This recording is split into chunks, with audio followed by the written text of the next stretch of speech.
ان کو دیکھنا چاہیے, ان کا کوئی حل نکالنا چاہیے. جب ہم لاء کالج کی فیلڈ میں آئے تو ہم نے وہاں سے آئیڈینٹیفائی کیا کہ جو ایجوکیشن سسٹم ہے سر, اس کے حل کی اگر ہم بات کریں تو اس کا حل کہاں سے شروع ہو سکتا ہے؟ اسکل سیٹ ہے وہ کہیں نہیں سیٹ کی ہے کہ ہم نے اس کو یہ اسکل سیٹ دینا ہے تو یہ گلوبل مارکیٹ. زندگی کو کیسے گزارنا ہے, زندگی کے چیلنجز جو ہیں, سسٹم ایسا ہی چاہیے جس جو بچے کو گرو کرائے اور لائف. السلام علیکم ناظرین, شیئرنگ آف پروفیشنل وزڈم میں ہوں آپ کا میزبان علی رحمان خالد, اور آج ایک نئے انٹرویو کے ساتھ ہم موجود ہیں آپ کی خدمت میں ایک بار پھر سے. ناظرین, آپ جانتے ہیں کہ قاسم علی شاہ فاؤنڈیشن جہاں بے شمار کام کر رہی ہے, وہاں ان کا ایک کام یہ بھی ہے کہ یہ ایجوکیشن سسٹم پہ مسلسل بات کر رہی ہے, اور اس طرح کے ڈفرینٹ پروجیکٹس جیسے تعلیم ممکن ہو گیا جس میں ہم اسٹوڈنٹس کی گرومنگ پہ کام کر رہے ہیں. اس کے ساتھ ساتھ انڈسٹری اکیڈیمیا لنکیجز پہ بھی شاہ صاحب نے بہت کام کیا ہے. اسی سلسلے میں آج ہم نے جو ہمارے مہمان ہیں محمد سلیم شاہین صاحب, ان کو دعوت دی ہے. یہ بنیادی طور پہ کارپوریٹ لائر بھی ہیں اور اس کے ساتھ ساتھ ایجوکیشنسٹ بھی ہیں. پچھلے 20 سالوں سے یہ بینگ اے لائر بھی سرو کر رہے ہیں اور پچھلے 10 سالوں سے ایز ایجوکیشنسٹ کام کرتے ہیں. اور ان کی جو خاص بات ہے وہ یہ ہے کہ یہ آسٹریلین ایجوکیشن سسٹم پہ بڑی گہری نظر رکھتے ہیں اور جانتے ہیں کہ ان کا سسٹم کیسے کام کرتا ہے. ہم ان سے جانیں گے کہ ہمارے ایجوکیشن سسٹم میں جو بھی مسائل ہیں ان کا حل کیا ہے, ان چیلنجز کو کیسے کانکر کیا جا سکتا ہے. السلام علیکم سلیم شاہین صاحب, کیسے ہیں آپ؟ وعلیکم السلام علی بھائی, بہت شکریہ آپ نے مجھے اس اہم ٹاپک پہ بات کرنے کے لیے بلایا. سر, میں آغاز یہاں سے کروں گا کہ آپ کو کب یہ لگا کہ ہمیں اپنے ایجوکیشن سسٹم کے جو چیلنجز ہیں ان کو دیکھنا چاہیے, ان کا کوئی حل نکالنا چاہیے, یہ جو ایک آئیڈیا اور آئیڈینٹیفیکیشن آپ کے ذہن میں کیسے ہوئی؟ دیکھیں علی بھائی, کسی بھی ملک اور قوم کی ترقی جو ہے, جو اس کی ڈیولپمنٹ ہے, وہ ڈائریکٹلی لنکڈ ہے کہ اس کے ایجوکیشن سسٹم سے. جتنا بھی کسی ملک کا ایجوکیشن سسٹم بہتر ہوگا اتنی تیزی سے وہ ترقی کرے گا. اب جب ہم پاکستان ایجوکیشن سسٹم کی بات کرتے ہیں تو بلا شبہ بہت اچھے ٹیچرز اور بہت بریلینٹ اسٹوڈنٹس ہونے کے باوجود بھی جو ہمارا ایجوکیشن سسٹم ہے وہ پاکستان کی قومی ترقی میں اپنا رول پلے کرنے میں ناکام رہا ہے. ہم چونکہ ایجوکیشن سیکٹر میں کام کر رہے ہیں, premier group of law colleges ہمارا جو پہلا پروجیکٹ تھا اس میں ایجوکیشن میں, تو لاء کالجز کی فیلڈ میں ہمارے. تو جب ہم لاء کالج کی فیلڈ میں آئے تو ہم نے وہاں سے آئیڈینٹیفائی کیا کہ جو ایجوکیشن سسٹم ہے وہ رول پلے نہیں کر رہا ہے جو اس کو کرنا چاہیے. تو اس میں جو پرابلمس ہیں آج ہم وہی ڈسکس کر رہے ہیں, چیلنجز جو آ رہے ہیں, جو ان کی ریزنز ہیں اور جو ان کے سلوشنز ہیں, وہ ہم آج ڈسکس کریں. سر, پاکستان کے ایجوکیشن سسٹم کا سب سے بڑا چیلنج اور پھر ظاہر ہے کہ جو آپ کو لگتا ہے کہ جو میجر چیلنجز ہیں وہ کیا ہیں؟ دیکھیں, جو چیلنجز ہیں اس میں کچھ بڑے چیلنجز ہیں اور کچھ ان کے الائڈ چیلنجز ہیں. بڑے چیلنجز میں سب سے بڑا جو ایشو ہے وہ یہ ہے کہ ہم مارکیٹ کمپیٹیبل نہیں ہیں. ٹھیک ہے, ہم کوئی اچھا ہیومن ریسورس نہیں ڈیولپ کر رہے. جو ہمارا گریجویٹ ہے وہ مارکیٹ کمپیٹیبل نہیں ہے, جو مارکیٹ کی ڈیمانڈ ہے اس کے مطابق نہیں ہے. اس میں اسکل سیٹ نہیں ہے. ہم اس کو پڑھاتے بہت ہیں, نالج ہم بہت آن ڈیل دیتے ہیں, لیکن اس کو امپلیمنٹ کیسے کرنا ہے, پریکٹیکل لائف میں کیسے اس کو لے کے جانا ہے, یہ ہم اس کو نہیں سکھاتے ہیں. اس نالج کی امپلیمنٹیشن کہاں پہ ہے, وہ اپنی زندگی میں جو آنے والے مسائل ہیں ان کو اس نالج کے مطابق کیسے حل کر سکتا ہے, یہ ہم نہیں سکھاتے ہیں. ایک تو یہ پرابلم ہے. بالکل ٹھیک. اگلی پرابلم جو بڑی پرابلم ہے وہ یہ ہے کہ جو ہمارا ایجوکیشن سسٹم ہے, اسپیشلی جو اسکولنگ ہے, وہ طبقاتی تفریق پیدا کر رہا ہے. صحیح. ایچیسونین سے لے کے مدرسہ سسٹم تک 4-5 بڑی سٹریمز بن رہی ہیں جو ایک دوسرے کے ساتھ بیٹھنے کے لیے تیار نہیں. بالکل ایسے, ایک دوسرے کی بات نہیں سن سکتے, ایک دوسرے کو پسند نہیں کرتے ہیں. اب یہ کسی ملک میں 4-5 سٹریمز بن جائیں تو وہ نیشن بلڈنگ کیسے ہوگی؟ یہ ایک بڑی پرابلم ہے. ڈیوائڈ ہو گئی, ڈیوائڈ ہے, طبقاتی تفریق ہے, مختلف طبقے کریٹ کر رہے ہیں. ہمارا ایجوکیشن سسٹم ایک نیشن بلڈ نہیں کر رہا ہے. یہ ایک بڑا پرابلم ہے. ایک اور بڑا پرابلم جو ہے وہ اسٹریسفل سسٹم ہے. اسٹوڈنٹس پہ بہت اسٹریس ہے. بالکل ایسا. خوف ہے پیرنٹس پہ, پیرنٹس خوف کی کیفیت میں ہیں, بچے خوف کی کیفیت میں ہیں. انہیں ڈر ہے کم گریڈز آنے کا, نمبرز کم آئیں گے, پھر وہ اپنے خوف ہے دوسرے لوگوں سے پیچھے رہ جانے کا, مقابلے کا خوف ہے. تو ایک یہ بہت اسٹریس ہے سسٹم میں. یہ اس کو ختم کرنے کی ضرورت ہے. ایک پرابلم یہ ہے. اور ایک اور بڑی پرابلم یہ ہے کہ اس میں اڈاپٹیبلٹی نہیں ہے. بہت ریجڈ ہے سسٹم. ہم اس کو نئی چیزوں کو اڈاپٹ نہیں کر رہے ہیں, بلکہ سسٹم میں نا اڈاپٹیبلٹی کی کیپیسٹی نہیں ہے. وہ اڈاپٹ نہیں کر پا رہا ہے نئی چیزیں، اور یہ ایک بڑا پرابلم ہے. چھوٹے چھوٹے پرابلمز اور بھی ہیں، جیسے عدم برداشت ہے بچوں میں، اس میں ہے وہ، اس کی وجہ بھی وہ سٹریس ہے. بالکل ایسا عدم برداشت، ہم بچوں میں رواداری نہیں سکھا رہے ہیں، میانہ روی نہیں سکھا رہے ہیں، تو یہ بہت ساری چیزیں اور ہیں. ہم بچوں کو یہ نہیں بتا رہے ہیں کہ یہ ایک کثیر القومی ملک ہے، یہ کثیر المذاہب ملک ہے، دوسروں کی بات سننے کا حوصلہ، اس کو برداشت کرنے کا حوصلہ، یہ ساری چیزیں بھی نہیں سکھا رہے ہیں. یہ ایک اور بڑی پرابلم ہے، لیکن یہ الائڈ پرابلمس ہیں. بالکل ٹھیک ہے سر. مجھے یہ بتائیں، ماشاء اللہ آپ نے بہت کمپریہنسولی ایکسپلین کیا ایک چیز کو کہ کیا پرابلمز ہیں، اور مجھے یہ لگتا ہے کہ جس طرح آپ نے بتایا، یہ میں نے پہلی دفعہ اتنی ڈیٹیل میں یہ چیزیں سنی ہیں. سر اس کے حل کی اگر ہم بات کریں تو اس کا حل کہاں سے شروع ہو سکتا ہے، اور اس میں ٹیچر کا کتنا رول ہے؟ دیکھیں، حل سے بھی پہلے نا ہم اس کی ریزنس تلاش کرنے کی کوشش کرتے ہیں کہ یہ پرابلمز آ کیوں رہی ہیں. سب سے بڑی ریزن یہ ہے کہ ہم نے تعلیم کو کبھی سیریس نہیں لیا، نہ ریاستی سطح پہ نہ معاشرتی سطح پہ. اسٹیٹ نے ایجوکیشن کو کبھی اس طرح سے نہیں لیا جیسے اس کی پہلی پرائیورٹی ہوتی ہے. ٹھیک ہے، اب جب ریاستی پالیسی بنتی ہے، اسٹیٹ پالیسی بنتی ہے، تو اس میں ایجوکیشن کے گولز سیٹ ہوتے ہیں.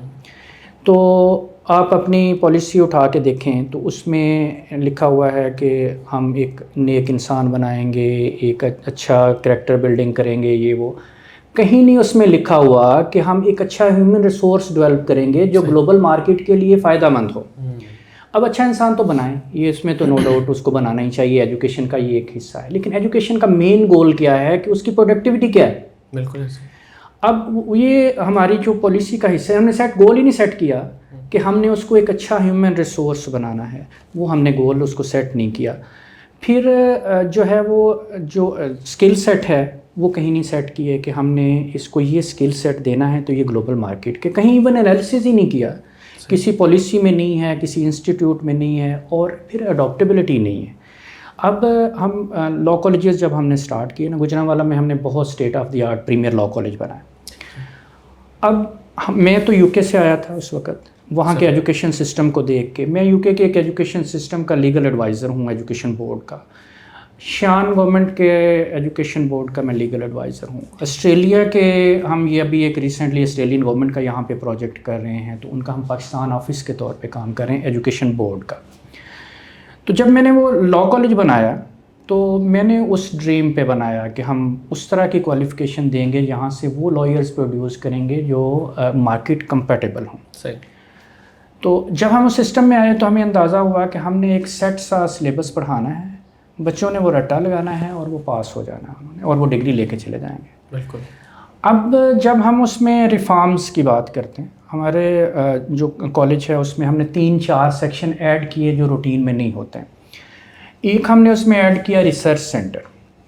اب ریسرچ سینٹر میں جو پریمیئر لاء کالج کا ریسرچ سینٹر ہے، وہ پورے پاکستان میں کسی بھی لاء کالج کا واحد ریسرچ سینٹر ہے جس کا ریسرچ جنرل HEC سے وائی کیٹیگری میں اپرووڈ. ہم نے بہت برننگ ایشوز پہ، ہاٹ ٹاپکس پہ، جن پہ لیجسلیشن ہونے والی ہے، ان پہ ہم نے ریسرچ کی اور پارلیمنٹ کو بھیجا. یہ ہم نے اسٹوڈنٹس کو اس پہ لگایا. پھر ہم نے لاء کلینک بنایا جس میں ریئل ٹائم لیگل ایشوز جو ہیں ان کو اسٹوڈنٹس ڈسکس کریں اور ان کو پریکٹیکلی ان کے امپلیمنٹ کریں کیسز پہ جو ہے. اب اس کا نقصان کیا ہوگا اسٹوڈنٹ کو؟ اسٹوڈنٹ ایک سائڈ پہ اپنا جو ہے وہ سلیبس پڑھتا ہے، وہ ایک برڈن ہے اس پہ آلریڈی، ایک اور ہم نے ساتھ میں شروع کر لیا. اب اسٹوڈنٹ یہ سمجھتا ہے کہ میں اوور برڈن ہو گیا. صحیح. یعنی سسٹم، اگر یہ سب کچھ اس سسٹم کا حصہ ہو جو ٹریڈیشنل ہمارا ایجوکیشن کریکولم ہے اس کا حصہ ہو تو یہ پھر وہ برڈن فیل نہیں ہوگا. تو ابھی اگر اس طرح کا ہم سسٹم اڈاپٹ کر لیں تو ایجوکیشن میں، تو پھر کیونکہ اس کو وہ اسکل سیٹ دینا ضروری ہے جو مارکیٹ ڈیمانڈ ہے. اور مارکیٹ ڈیمانڈ کیا، ہم نے کچھ اس میں انڈسٹریلسٹ سے میٹنگز کی، کچھ بزنس مین لوگوں سے میٹنگ کی کہ آپ کو کس طرح کا لائر چاہیے. تو وہ کہتے ہیں کہ جو آلریڈی موجود ہے وہ ہمارے مسائل حل نہیں کرتا اور کریٹ کر دیتا ہے. بالکل ٹھیک ہے. تو ہم نے پھر ان سے کہا کہ آپ اپنی ڈیمانڈز بتائیں، آپ کو اسکل سیٹ بتائیں جو ہمیں آپ کو دینے ہیں. وہ انہوں نے وہ اسکل سیٹس کی ایک لسٹ ان کے ساتھ مل کے ہم نے بنائی اور وہ اپنے لاء کلینک میں ہم نے سیٹ کیے. اس کے مطابق ہم نے کہا کہ ہم آپ کو پریپیئر کر کے دیتے ہیں ہیومن ریسورس، آپ فری میں اس کو 3 مہینے لے لیں، اور اگر وہ پرفارم کر پائے تو آپ اس کو انڈکٹ کر لیں، ادروائز نہ کریں. تو یہ اصل میں ضرورت یہ ہے کہ جو انڈسٹری ڈیمانڈ ہے اس کے مطابق اسکل سیٹ بنایا جائے اور وہ اسٹوڈنٹ میں امپورٹ کرے. سر اگر ہم باہر کی ممالک کی بات کریں, جیسے آسٹریلین سسٹم کی آپ نے بات کی, UK کی بات کی, تو وہاں پہ اسی طرح ہو رہا ہے کہ اسکلس جو چاہیے مارکیٹ میں اسی ڈیمانڈ کے مطابق اسٹوڈنٹس کو پریپیئر کیا جا رہا ہے؟ دیکھیں وہاں پہ گولز سیٹ کیے جاتے ہیں. ٹھیک ہے. گولز اور آبجیکٹیوز, ہر لیول کا گولز آبجیکٹیو سیٹ ہے کہ کیا لرننگ آؤٹ کم ہوگا. یہ جو ہم پڑھا رہے ہیں, جو ٹاپک ہم پڑھا رہے ہیں, ہر ٹاپک کے لیے جو ٹاپک ہم پڑھا رہے ہیں, جو گریڈ ہم پڑھا رہے ہیں ایئر وائز, اس کا اسٹوڈنٹ میں کتنی کیپیسٹی اس کی ڈیولپ ہوگی, کتنی کیپیبلٹی ہے اس کی, اور اس کو ہم نے لرننگ آؤٹ کمز کیا لینے ہیں اس کے. ٹھیک ہے, وہ اس انہوں نے سیٹ کیا ہوا ہے. اب ہم اگر فرض کریں یہ آسٹریلین سسٹم کی ہی بات کرتے ہیں, تو وہاں پہ جو اسکولس کو ریگولیٹ کرتی ہے وہ باڈی ہے school curriculum and standard authority. ہم شارٹ فارم میں اس کو سکازا کہتے ہیں. تو سکازا دنیا کے 18 ممالک میں 1100 سے زیادہ اسکولس کو ریگولیٹ کرتی ہے باڈی. اب پاکستان میں بھی اس نے آپریشن لانچ کیا ہے. پاکستان میں منسٹری آف ایجوکیشن اور IBCC نے اس کو یہاں پہ NOC جاری کیا ایک بورڈ کے طور پہ آپریٹ کرنے کے. تو اب سکازا کا کریکولم کیسے ڈیولپ ہوتا ہے؟ انہوں نے ہر اسٹیج کے نا لرننگ آؤٹ کم سیٹ کرتے ہیں. ٹھیک ہے. ٹیچرس کو ٹرین کرتے ہیں کہ ان کی اسیسمنٹ کیسے کرنی ہے, پڑھانا کیسے ہے, اسیسمنٹ کیسے کرنی ہے, اسٹوڈنٹ کو کیسے اسیس کرنا ہے کہ اس میں یہ کیپیبلٹی آ گئی ہے, اس نے یہ لرننگ آؤٹ کم کتنے لیول تک اچیو کر لیا ہے. اب جو 4 بیسک جو اسکلز ہیں جن کی بیس پہ یہ کریکولم ڈیولپ ہوا ہے, دنیا کا بہت ورلڈ کلاس سسٹم ہے. اب یہ لائف اسکلز پہ فوکس کرتا ہے, زندگی کو کیسے گزارنا ہے, زندگی کے چیلنجز جو ہیں ان کو کیسے فیس کرنا ہے, اور خوش کیسے رہنا ہے, اسٹریس فری سسٹم. اب اس میں کیا ہے, 4 اسکلز وہ امپارٹ کرتے ہیں. سب سے پہلے جو اس کی بیس ہے وہ ہے کمیونیکیشن اسکل. بالکل ٹھیک, کہ بچہ بولے, سوال کرے, اس کو اپنا آپ جو ہے وہ بتانے کا وہ اس میں طریقہ آئے, کمیونیکیٹ کر سکے. پھر وہ کہتے ہیں جی کہ کریٹیو سوچے, دوسری اسکل جو ہے کہ کریٹیولی نیا سوچے, کچھ سم تھنگ نیو, کچھ ڈفرینٹ سوچے, کریٹیو انوویٹیو کچھ سوچے. یہ دوسری اسکل ہے جو وہ اس میں امپارٹ کرتے ہیں.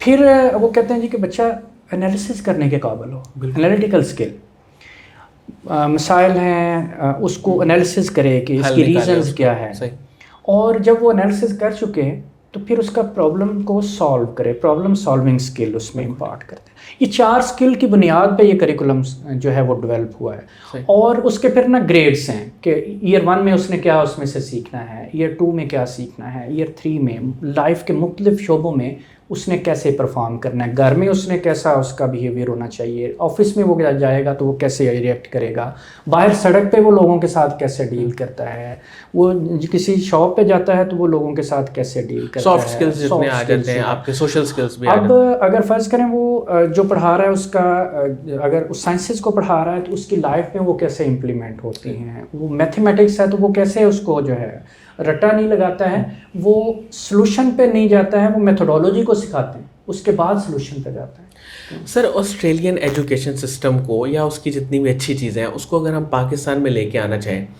تو اس کے لیے کوئی آسان تجویز آپ کے پاس ہے؟ دیکھیں, جب ہم نے یہ دیکھا کہ سسٹم جو ہے اس کو پاکستانی سسٹم رسپانس نہیں کر رہا ہے, بہت اچھا جو ہے وہ ریسورس ہونے کے باوجود بھی اڈاپٹیبلٹی نہیں ہے, تو اس کے نا پھر 2 سلوشن ہوتے ہیں جب کوئی سسٹم رسپانس نہیں کرتا. یا تو ہم اپنا ریسورس ٹوٹل اوور آل کریں. اوورالنگ ہو سکتی ہے, یہ ہو سکتا ہے کہ ہم ٹریننگ کریں, لوگوں کو سکھائیں اور پھر اپنا سسٹم بلڈ کریں. یہ ایک لانگ ٹرم پروسیس ہے. گورنمنٹ کر سکتی ہے, شاید کوئی پرائیویٹ بندہ اس طرح سے اتنا ہیلپ فل نہ ہو سکے, پرائیویٹ آرگنائزیشن بھی اس طرح سے نہیں.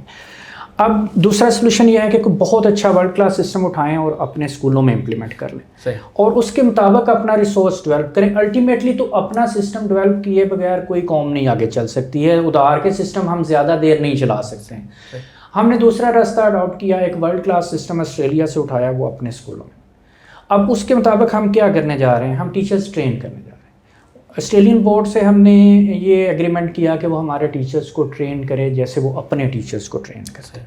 اب پہلے ہم ماسٹر ٹرینرز ٹرین کریں گے, ٹیچرز ہمارے جو ہیں یہاں پہ ٹرین ہوں گے, جو پہلے سکولز لگیں گے ان کے ٹیچرز کو ہم آسٹریلیا بھیجیں گے ٹریننگ کے لیے. صحیح. پھر وہاں سے ریسورس کو بلائیں گے, وہ یہاں پہ ٹرین. جب ایک سے جو گروپ ہے وہ ٹرین ہو جائے گا تو پھر وہ آگے لوگوں کو ٹرین کرے گا. اب سب سے بڑا جو ایشو ہے اس میں, ٹیچرز ہمارے کمپیٹنٹ ہیں لیکن ان کو ڈائریکشن نہیں ہے, کسی طرح سے ان کی ٹریننگ نہیں ہوئی ہے. لوگ بہت شاندار ہیں ہمارے, بہت پوٹینشیل ہے, لیکن ان کی کوئی ٹریننگ نہیں ہے. وہ تو یہ پہلا مرحلہ ہے اس میں, وہ ٹیچر ٹریننگز کا ہے کہ بچے میں وہ کیسے وہ کیپیسٹی ڈیولپ کریں, کیسے وہ اس کو پریکٹیکل انگیج کیسے کریں. پھر بچہ جو ہے وہ اسٹریس فری ہو کے خوش ہو کے اسکول کیسے آئے, وہ برڈن محسوس نہ کرے, بیگ اتنا بڑا نہ ہو, الٹیمیٹلی وہ خوش ہو اسکول آنے میں, اس کو دلچسپی لگے اسکول آنا. سر ایجوکیشن سسٹمز جتنے بھی آپ نے اب تک دیکھے ہیں اس میں آپ سب سے زیادہ انسپائر کس ملک سے ہوئے ہیں کہ اس کا ایجوکیشن سسٹم جو آپ کو سب سے بہتر لگتا ہو؟ دیکھیں 2-3 کنٹریز کے جو ایجوکیشن سسٹم ہے وہ بہت شاندار ہیں. فن لینڈ ہے, سنگاپور ہے, آسٹریلیا ہے, پھر یو کے بھی خیر اچھا سسٹم ہے وہاں کا. سسٹم میں انہوں نے چیزیں اسٹیپ بائی اسٹیپ ڈیولپ کی ہیں. ٹھیک ہے. اب آسٹریلیا کا سسٹم چونکہ میں بڑا ڈیپ دیکھا ہے تو وہ سسٹم ہے وہ والا جو نیچرلی گرو کرنے کے قابل بناتا ہے. ایسا نہیں ہے کہ کوئی برڈن اوپر آ جائے. تو سسٹم ایسا ہی چاہیے جو بچے کو گرو کرائے اور لائف سکھائے, زندگی سکھائے. تو میں تو آسٹریلین سسٹم سے بہت انسپائر ہوں, اور اسی لیے ہم نے پھر یہ ماڈل لیا کہ ہم اس کو پاکستان میں امپلیمنٹ کریں. سر اس کے اگر ہم کی ایلیمنٹس کی بات کریں ایک اچھے ایجوکیشن سسٹم کی, تو اس میں ایک ٹیچر ٹریننگ ہے, پھر اس کے علاوہ جو اسکل سیٹ ہے وہ فراہم کیا جائے, اور تیسرا مائنڈ سیٹ جو ہے وہ اسٹوڈنٹس کا وہ اس طرح کا ہونا چاہیے کہ وہ ایک تو سسٹم کی طرف سے ریلیکسڈ ہو, ان کو اپرچونٹی ملے کہ وہ گرو کر سکیں. ایسا ہی ہے نا؟ پرفیکٹ ایسے ہی. سر مجھے یہ بتائیں کہ آنے والے وقت میں آپ اس پروجیکٹ کو لے کے آگے کیسے چلنا چاہ رہے ہیں, اور آپ کا ایک الٹیمیٹ خواب ڈریم کیا ہے؟ دیکھیں ہم لوگ آخری جو خواب ہے وہ پہلے بتاتے ہیں. آخری یہ ہے کہ ہم اپنا اسکل سیٹ یہاں پہ اپنا ریسورس ڈیولپ کریں. پاکستان اپنا ریسورس ڈیولپ کرنے سے ہی ترقی کرے گا. الٹیمیٹلی ایجوکیشن سسٹم جو ہے وہ اپنا. اس وقت ہم کیا کر رہے ہیں کہ ہم اسکولس میں اویئرنیس کریٹ کر رہے ہیں اور ٹیچرس کی ٹریننگ کر رہے ہیں. ٹیچرس کی ٹریننگ الٹیمیٹلی آخری گول یہ ہے کہ وہ ہمارے اپنے ٹیچرس کو ٹرین کریں, یعنی ماسٹر ٹرینرز بھی ہمارے اپنے ہوں, سسٹم بھی ہم اپنا ڈیولپ کریں. وقتی طور پہ ہم نے سسٹم کو اٹھا لیا ہے, وہ دنیا کا بہت ورلڈ کلاس سسٹم ہے, بہت تیزی سے ترقی کر رہا ہے. اور جو آسٹریلین بورڈ ہے اب اس وقت 1100 سے زیادہ اسکول کو ریگولیٹ کرتا ہے. دنیا میں سب سے تیزی سے زیادہ اسکول وہ سسٹم کو اڈاپٹ کر رہے ہیں. تو ابھی تک تو ہم نے یہ کیا کہ جو بہت شاندار سسٹم ہے وہ لے آئیں, لیکن آخری گول یہ ہے کہ ہم اپنے لوگ اس میں ٹرین کر لیں, اتنے اس قابل ہو جائیں کہ اس کے برابر آ جائیں ہم, یا اس سے بہتر پرفارم کر سکتے ہیں ہم اگر کوشش کریں تو. سر قاسم علی شاہ صاحب کے کام کو اور ان کی فاؤنڈیشن کو آپ کیسے دیکھتے ہیں؟ شاہ جی تو بہت اچھا کام کر رہے ہیں, اور نوجوان نسل کو موٹیویٹ کرنے کے لیے جتنا رول شاہ جی نے پلے کیا ہے میرا خیال ہے پاکستان میں شاید کسی نے نہیں کیا. بہت سارے لوگوں کی امیدیں انہوں نے ان کے ساتھ وابستہ ہیں, بہت سارے لوگوں کو انہوں نے موٹیویٹ کیا ہے, ان کی موٹیویشن کی وجہ سے وہ لوگ بہت آگے گئے. میں بہت سارے لوگوں کو پرسنلی جانتا ہوں جو شاہ جی کو سنتے ہیں اور شاہ جی کے جو باتیں ہیں اس پہ عمل کر کے وہ بہت آگے نکلے. تو اللہ پاک شاہ جی کو اس کا اجر دے. شاہ جی تو ماشاءاللہ بہت اچھا کام کر رہے ہیں. بہت بہت شکریہ سلیم شاہین صاحب, آپ نے ہمارے لیے وقت نکالا اور آپ تشریف لائے. ناظرین مجھے امید ہے کہ ان کی گفتگو سے آپ نے بہت ساری چیزیں سیکھی ہوں گی, خاص طور پہ جو ایجوکیشن سسٹم کے چیلنجز اور ان کا پھر جو ایک مناسب حل ہے وہ انہوں نے بڑے اچھے انداز میں بتایا, اس سے آپ کو بہت سا فائدہ ہوگا. اس کے ساتھ ہی اجازت دیجیے, ایک دفعہ پھر حاضر ہوں گے ایک نئے انٹرویو کے ساتھ. تب تک کے لیے اللہ حافظ.